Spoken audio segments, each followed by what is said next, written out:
চলে এসেছি আবারও একটা মিনি ব্লগ নিয়ে। আর দেখতেই পাচ্ছ কি বানানো হচ্ছে, আশা করি তোমরা একটা আন্দাজ করছো। আজ হচ্ছে পিঠে অষ্টমী, পিঠে করতে হয়। না হলে আমি এমনিতেই পিঠে করা খুব একটা পছন্দ করি না, খুব দায়ে না পড়লে। তো যেহেতু আজকে করতে হয়, আর অনেকটা চাছি ছিল, তো সেই চাচিটা আজকে চিনি দিয়ে সেটা রেডি করলাম। বিনা চিনির করা ছিল চাচিটা, আজকে চিনি দিলাম। চিনি মিক্স করার পরে একটা গুঁড়ি বেশ পাতলা করে গুঁড়িয়ে নিয়েছি। ভেবেছিলাম সুজি একটুখানি দেবো, সুজি দিলে না খুব সুন্দর উঠে যায়, কিন্তু সুজি আমি আনতেই ভুলে গেছি, ওই জন্য বিনা সুজি দিয়েই করছি, শুধুমাত্র গুঁড়ি দিয়ে। কিন্তু খুব সুন্দর হয়েছে, আমি ভাবতেও পারিনি এত সুন্দর করে আমি ওঠাতে পারবো। আর একটু বেশি করে চাচি দিচ্ছি, কেননা চাচিটা অনেকটা রয়ে গেছে। এরপরে চাচিটা রেখে দিলে না নষ্ট হয়ে যাবে, ওই জন্য চাচিটা সবটা ইউজ করে দিচ্ছি।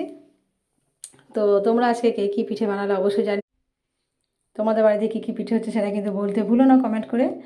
আর এই মেয়ের তো কেরামতি করতেই হবে, ও আবার আরও বেশি পাতলা করেছে। আর এটা গুড় দিয়ে করেছে, গুড় আছে, মৌরি আছে।